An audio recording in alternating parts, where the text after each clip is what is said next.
Hoy tenemos la suerte de contar con la generosidad del doctor Rodrigo Cataldo, quien desinteresadamente ha comprometido su presencia para tratar el tema de la responsabilidad profesional en la primera parte de los plazos de prescripción y en la segunda parte, o sea, se va a hacer un break, y en la segunda parte va a analizar el tema de la resolución del Consejo Superior, la 41/15.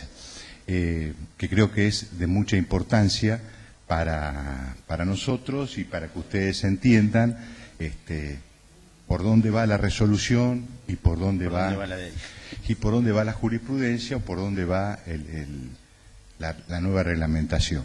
Ya lo conocen ustedes al doctor Cataldo, él ya ha estado aquí, él es juez civil y comercial, está ternado para la Cámara de Apelaciones en lo civil y comercial. Aparte de ello es profesor universitario, es publicista, ha escrito artículos, está trabajando y bueno, desde la última vez que lo vimos ahora le tenemos que agregar un galardón más. Es presidente del Colegio de Magistrados, o sea que comparte con nosotros los principios de la colegiación. Desde el punto de vista de los magistrados, ha ganado las últimas elecciones y ha accedido a la presidencia del colegio. Así que yo me tengo que ir, en la segunda parte no voy a estar porque tengo que ir a dar clases a la facultad, pero sí voy a acompañarlos en la primera, después no sé si Daniel vos vas a poder venir a continuar en la segunda parte. Así que Rodrigo es una persona muy amplia, así que él explica los temas, pero todas las preguntas que ustedes quieran hacer, no hay ningún inconveniente en que él les permite que lo interrumpan en la charla. Así que, Rodrigo, te agradecemos que hayas venido en nombre del colegio y nos sentimos muy contentos y muy honrados con tu presencia. Bueno, muchas gracias. Gracias. Bueno, buenas tardes. Se viene el segundo round, el primero ya lo tuvimos en agosto, ahora este es el segundo. Gracias Juan Carlos, porque siempre las palabras de un amigo son, y además es Juan Carlos, para los que somos abogados, es alguien muy importante para la Facultad de Derecho y para la colegiación, con lo cual que alguien que uno conoce y quiere te presenta así es muy lindo. Y bueno, y se viene el segundo round porque me acuerdo que sin partido de Argentina... Sí, pero sin partido de Argentina tuvimos que llamar a la Fiscalía para que mande custodia. No. Sin partido de Argentina era populosa el salón de eventos, el Zoom, ahora como se le dice. Antes era el salón de eventos, ahora es Zoom. ¿Viste? Cómo cambia hasta la definición técnica de todo. Y empezamos a esbozar algo de lo que era la responsabilidad profesional y sin tocar en profundidad, sin hacer un corte, porque la charla a su vez estaba compuesta de otros dos temas muy interesantes para ustedes los arquitectos que dieron el doctor Constantino y el doctor Díez. Pero bueno, reforzando un poco, si se quiere, para la segunda parte con lo de la resolución esta técnica 41 de 2015, y haciendo una elaboración o continuando con la exposición de lo que es la responsabilidad profesional del arquitecto, uno va, a medida que va releyendo, va descubriendo otras cositas más. Y yo sigo insistiendo y sigo parado en lo que dije originariamente de que este código extiende la responsabilidad a los profesionales liberales, en particular en el contrato de obra, la sigue extendiendo con mayor vehemencia, a pesar de que no guste, con vehemencia al arquitecto. No sé qué tienen contra el arquitecto, si la han agarrado con el arquitecto o algo. Me parece que es deficiencia de la falta de regulación de lo que era el contrato de locación de obra y que ahora es el contrato de obra, ¿no? Por evidentes razones que no es una locación. Y por más que toda la vida se haya dicho, perdón, estoy hablando, y toda la vida se haya dicho que era locación. Pero bueno. Y me parece que un poco la resolución 41 de 2015 lo que trata de delimitar es eso. Trata de separar las aguas, si se quiere mesiánicamente, pero hay algunos puntos de conflicto con relación a esta disposición que los vamos a ver en la segunda parte. Pero haciendo un refresh de lo que habíamos dicho en la otra oportunidad, las responsabilidades liberales, como la del arquitecto, de profesiones liberales, sigue siendo de neto corte subjetivo. Es decir, el factor de atribución, ¿se acuerdan que nosotros habíamos dicho que había cuatro presupuestos para que hubiese responsabilidad civil? Que eran la antijuridicidad del daño, el factor de atribución y la relación de causalidad. Siempre en lo que se relaciona a las profesiones liberales, generalmente, el corte tiene que ser subjetivo. El factor de atribución tiene que ser subjetivo y no objetivo. ¿Por qué? Por una simple razón. Porque como el saber técnico lo tiene el profesional, es decir, la independencia técnica la mantiene el profesional, a lo sumo, si no es una imputación dolosa, es decir, porque lo hizo de adrede mal, o una omisión en la norma que reglamenta el ejercicio profesional, para lo cual sería una atribución culposa, no se puede establecer una responsabilidad profesional de tipo objetivo, por el mero incumplimiento de que una norma lo dice. ¿Por qué? En principio porque no hay ningún factor de atribución riesgoso en el ejercicio de la profesión liberal. Sí hay profesiones riesgosas, pero no significa que uno tenga que responder objetivamente por esa profesión que realiza. Es allí donde ese factor de atribución que se subsume en el factor subjetivo al bifurcarlo en la culpa o el dolo, es decir, culpa es porque hubo negligencia en la aplicación normativa o en el desarrollo de la labor, y doloso porque lo hizo mal a propósito, es decir, tiene intención de causar un daño realizándolo mal. Esa sería un poco la definición de doloso. Con lo cual, se mantiene en materia de responsabilidad profesional, si se quiere, un lineamiento, que es factor de atribución subjetivo. El tema es que, concomitantemente con la atribución de responsabilidad de las profesiones liberales, que está establecido específicamente en el artículo 1768 del Código Civil y Comercial unificado, se establece una remisión a lo que son las obligaciones de hacer y de no hacer, que está regulado a partir del artículo 773 del Código Civil y Comercial. Y las obligaciones de hacer lo que implican es que, o de no hacer, es que uno responde por el actuar, pero a veces también responde por no actuar. Es decir, ante la omisión del ejercicio del saber, también puede llegar a responder. Pero más allá de esa cuestión que es cómo uno responde por el incumplimiento de obligaciones de hacer o de no hacer, que es una de las categorías de obligaciones que existe, en realidad también la norma trae, a partir de la nueva sanción, a partir del artículo 774, lo que se conoce, o lo que siempre se conoció en doctrina a partir de un jurista francés que se llamaba de Mogue, que era la bifurcación de las obligaciones en obligaciones de medios y obligaciones de resultados. Obligaciones de medios tienen aquellos que son profesionales o aquellas personas que asumen un accionar en donde no garantizan ese resultado, ¿sí? Ellos se comprometen a realizar los medios eficazmente para ver si se puede o no obtener el resultado. Generalmente, las profesiones liberales tienen como punto de característica por antonomasia es que sean obligaciones de medios, porque uno, cuando el resultado no depende de uno, es difícil asegurar un resultado. Generalmente eso pasa con el abogado. El abogado tiene obligación de ejercer debidamente en la profesión, respetando las normas de ejercicio profesional, pero no le puede garantizar al cliente, che, mira, lo vamos a ganar el juicio. O va a salir bien la apelación. Ese sería garantizar un resultado que no lo puede hacer. Si lo hace, está mal, ¿sí? Entonces, ahí hay una obligación de medios. Como contraposición, aparecen las obligaciones de resultado, donde uno garantiza, no importa el medio, sino que garantiza el resultado de un producto o de un servicio.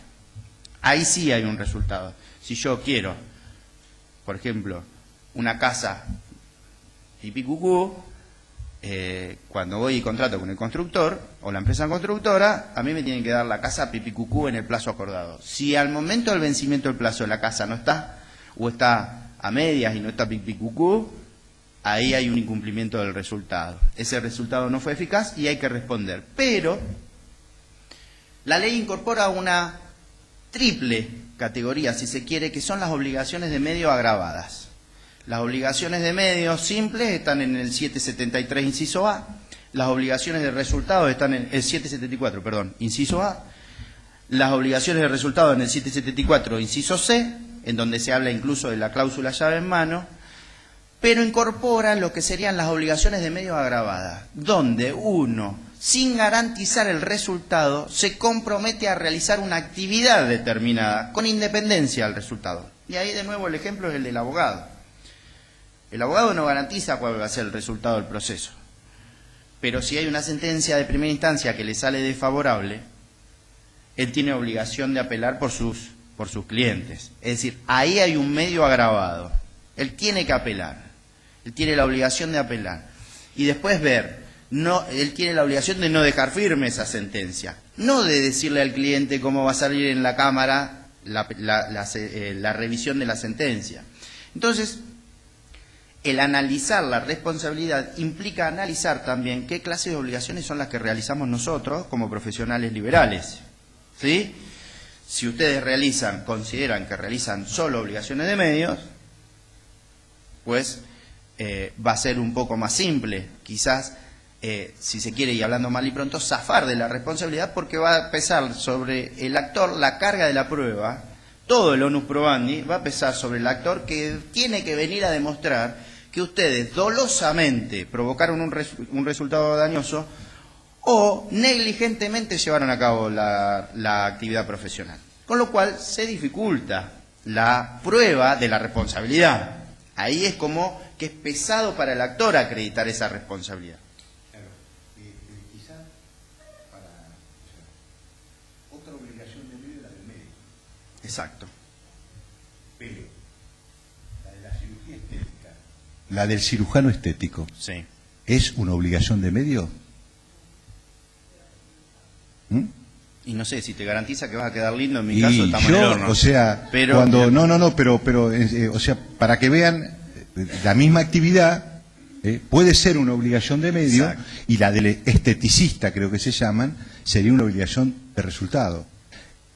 Le digo porque lo he vivido, o sea, sí, sí. Mirá cómo me quedó el ojo, le quedó bárbaro, le decía yo, y tenía el ojo así, pero claro, él me hizo una operación asegurándome a mí que iba a quedar bien, o sea, porque o sea, ven la diferencia, para completar un poquito lo que decía Rodrigo. La obligación del médico es de medio, la del esteticista está asegurando un resultado, que vos vas a quedar bien, o sea, que vas a quedar hermosa o hermoso, ¿no? Porque ahora también los hombres se hacen... Sí. Bueno, dale. Sí, sí. Totalmente, sí. Es que generalmente el tema de esa responsabilidad se ve en el caso de los cirujanos. ¿Cómo? El tema del cirujano esteta, por decirlo de alguna manera, justamente él, si va a hacer esa clase de operaciones, qué sé yo, por ejemplo, va a hacer una operación de implante mamario, que se da hoy en día, es lo más habitual del mundo, hasta la chica de 15 años se la regalan a las operaciones, lo cual es una locura, pero eso, arena de otro costal. Imagínense, cuando ustedes van y se ponen en manos del cirujano, no es para que le quede una lola más arriba que la otra, o que te ponga una prótesis distinta o de distintos tamaños, ¿sí? Porque ha pasado que han puesto distintos tamaños y calidades y después algunas se revientan, otras no. En ese caso él tiene que garantizar un resultado que tiene que salir bien. Distinto a la del medio, que vos entrás por un accidente y el tipo te tiene que entrar a injertar por todos lados y te salva la vida, y bueno, es decir...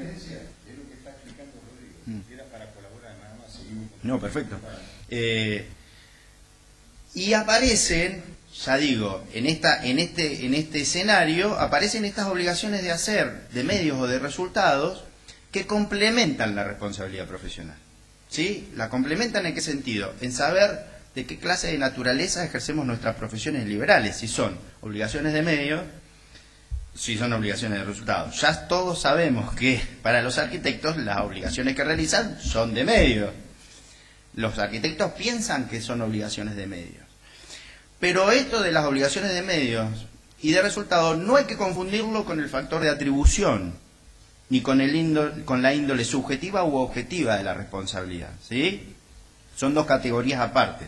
Es decir, factor subjetivo, que puede involucrarse obligaciones de medio de resultado, y factor objetivo, que pueden también involucrarse obligaciones generalmente de resultado. No hay de medios en los factores objetivos. ¿Por qué? Porque ahí se introducen otros supuestos de imputación de responsabilidad que no vienen por la índole del factor. Es decir, no importa si fue a título de culpa o de dolo. Lo que importa es que la imputación la hace la ley. ¿Sí? Es la ley la que objetivamente dice, señor, usted está realizando una actividad riesgosa y usted tiene que responder objetivamente. Y si quiere eximirse de responsabilidad, usted es el que tiene que probar la ruptura del nexo causal. ¿Está?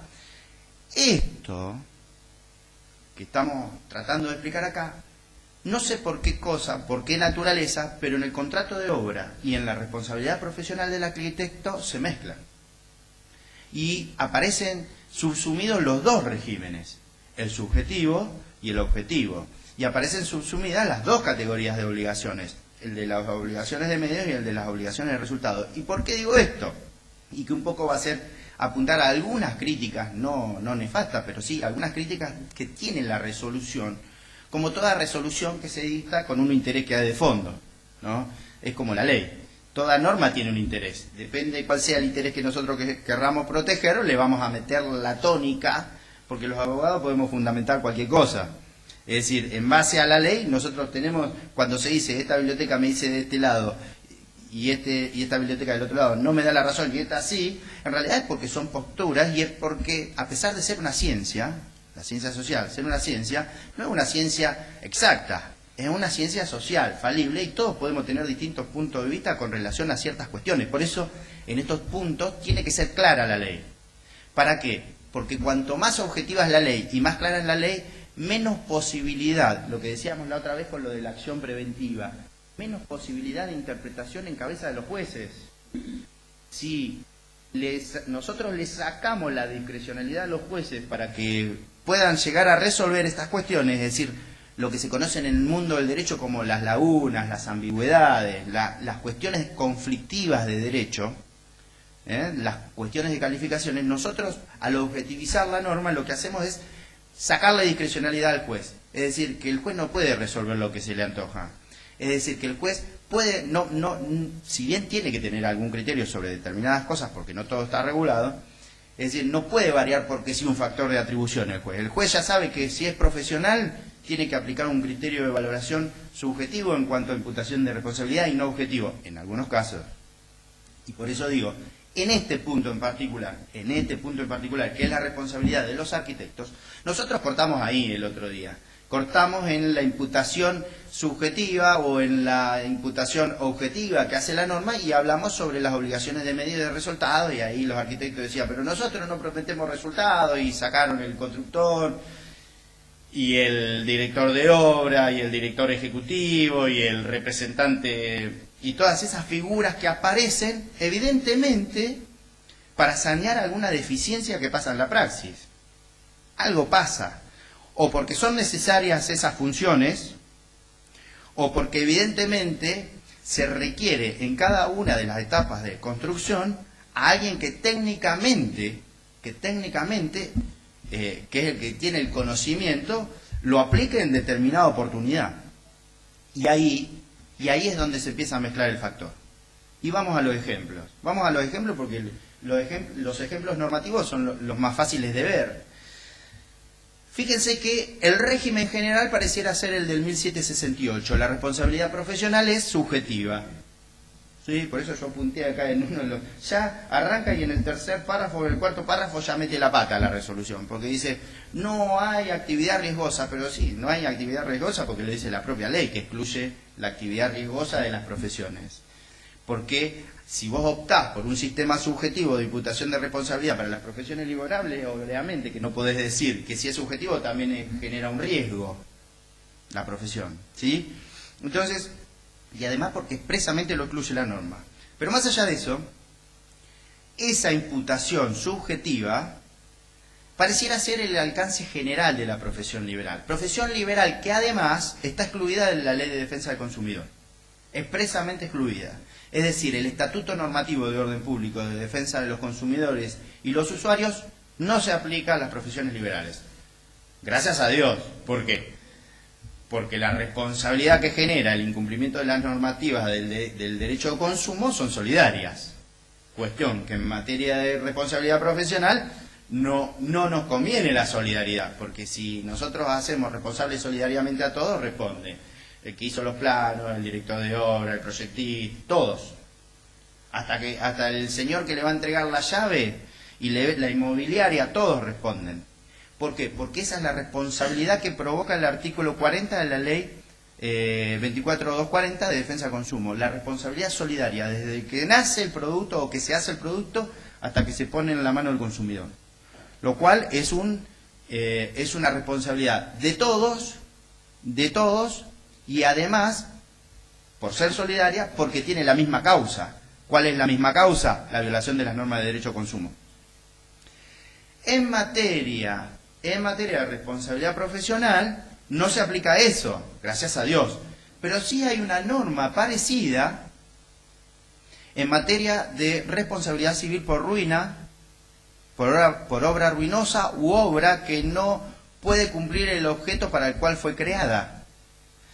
Y ahí es donde se nos empiezan a mezclar las responsabilidades del constructor con la de los profesionales. No voy a decir arquitecto porque la de los profesionales del arte de construir. Ingenieros de seguridad, arquitectos, proyectistas, directores de obras. ¿Por qué? Porque Cataldo se levantó mal hoy y dice que ustedes son responsables concurrentemente. No, porque lo dice la ley. Entonces, cuando la ley no da mucho margen para explicar ciertas cosas, lo único que nos queda es ir a terapia, abrazar entre todos, llorar y tratar de rezar de que no nos mandemos un lío. Explico esto. La responsabilidad sigue siendo de neto corte subjetivo. Si yo me mando un lío en el ejercicio profesional y vulnero algunas normas de la práctica profesional, tendrá que ser el afectado, el que dice que yo le provoqué un daño por esa norma, el que me tendrá que venir a demostrar a mí que hubo un accionar antijurídico mío, que le causó un daño, que es imputable a título de culpa o de dolo, y que se acreditan cuáles son los daños, ¿sí? Y se prueba cuáles son los daños, y entonces ahí nace la obligación de reparar. Ahora, cuando la responsabilidad es concurrente, porque la obra es ruinosa, ahí ya cesamos con el factor de atribución subjetivo, y ahí viene una imputación objetiva de la norma. Y ahí viene una imputación objetiva de la norma en donde es gravísima incluso hasta para exonerarse de responsabilidad. Ejemplos. En materia de contrato de obra, ya no más de locación de obra, 1252 y siguiente, 1251, 1252 y siguiente del Código Civil y Comercial, nosotros sabemos que el contrato de obra, en el contrato de obra uno lo que promete es un resultado, una obra determinada, sea material o inmaterial. Pero en ese contrato de obra pueden intervenir diversos sujetos, más allá de que haya dos, que uno sea el constructor y otro sea el comitente de la obra, el que encarga de la obra o dueño de la obra. Lo que antes era locador de obra y locatario de obra. Dueño de la obra, ex locatario de obra, el que ponía la plata, el que encarga el proyecto y que le entreguen la casa, supongamos. Y el constructor, el que la va a realizar. Pero el tema es que en el medio había muchas figuras, desde las figuras de comercialización, los que financiaban los proyectos, los que se dedicaban a comerciar haciendo eso, y también la gente que sabe, que son los profesionales. Entonces, ¿cómo hacemos para seccionar la responsabilidad de los mismos? Bueno, en principio hay que ver qué clase de responsabilidades pueden surgir del contrato de obra. Bueno, del contrato de obra pueden surgir, primero, la responsabilidad contractual de todo contrato, por el incumplimiento de las obligaciones inherentes al contrato de obra. ¿Qué? No me pagaste el precio. Ahí hay un incumplimiento contractual del dueño. Ahí hay no hay vicios de la obra. Ahí hay un incumplimiento de una obligación asumida en el contrato. ¿Sí? Ese incumplimiento contractual, que tiene un plazo de prescripción de 5 años, porque ahora se redujeron los plazos contractuales, en realidad todos los plazos se redujeron, tiene un plazo de 5 años, baja a 5 años. Eso sería un supuesto de responsabilidad civil por incumplimiento del contrato. Pero lo que tiene el contrato de obra es que también tiene, debe ser algo, evidentemente está más entretenido que esto. Sí, no, por la duda. Colombianos, abstenerse de la responsabilidad. Y si perdíamos, yo iba a decir que era grabada para los colombianos la responsabilidad de los arquitectos. En el caso del contrato de obra, a su vez, se generan otras responsabilidades que están en cabeza del constructor. Pero el constructor, haciendo una escisión de lo que era el contrato de locación de obra, en realidad lo que provoca el contrato de obra es que está recortado legalmente por varias normas. No es lo mismo hablar de una empresa constructora, y dije empresa constructora, que es un empresario profesional que se dedica a la construcción, en donde él tiene que garantizar un resultado, en donde él tiene una responsabilidad objetiva, en donde él tiene la carga de llevar los libros que le dice el artículo 320 y 321, porque es un profesional y que ejerce una actividad económica determinada. Pero ese empresario, a su vez, puede llegar a responder por los vicios aparentes. Hay un régimen legal de vicios aparentes, de vicios redivitorios y de responsabilidad civil por vicios, como se mantenían en 1646 y 1647, por vicios en caso de obra ruinosa u obra de larga duración que no cumple la función para la cual fue creada. Entonces nosotros tenemos que al constructor responsable objetivamente por el incumplimiento de la obligación de resultado, a ese le caemos con todo. Factor objetivo de atribución. Usted me prometió un departamento, el departamento tiene que estar. Pero no el departamento medio pelo, el departamento bien construido. ¿Por qué? Porque si no está construido conforme a lo que usted me informó y me vendió, me está incumpliendo la ley de defensa del consumidor. ¿Se dan cuenta, no? Al constructor se le aplica la ley de defensa del consumidor. Al constructor se le aplica la ley de defensa del consumidor, no al profesional. Si hay algún profesional que se dedica con carácter empresario, deberá responder por la responsabilidad objetiva del empresario constructor. Sí. No es que me haya pasado, pero es bastante común en que la empresa tal vez cotiza exclusivamente mano de obra y la provisión de los materiales queda a cargo, seguramente, o supongamos en este caso, del comité. Sí. La empresa puede colocar, por ejemplo, un cerámico a su buen saber entender. Sí. Y el comitente consiguió una ganga, no sé dónde, y coloca, compra, provee. De segunda o tercera. Sí. Y ahí tenemos al que lo coloca, que es la empresa constructora, al comitente que provee y al director de obra que debería fiscalizar un poquito la situación. Supongamos que la tarea sale mal, ahí los tres son responsables. El comitente es el que encarga la realización de la obra, ¿sí? Y generalmente se asocia al dueño. En ese caso, la ley le impone la responsabilidad al constructor de decir que los materiales que va a colocar no son de la debida calidad. Con lo cual, no lo hace responsable al dueño de la obra. Por eso digo, hoy empecé diciendo, ojo, porque a pesar de que sea de neto corte subjetivo la responsabilidad del profesional, en algunos puntos le carga las tintas y le dice, usted el profesional, y usted tiene que saber que lo que está aplicando, y se hace cargo incluso de los riesgos del vicio del suelo, el arquitecto, vicio del suelo, de los materiales.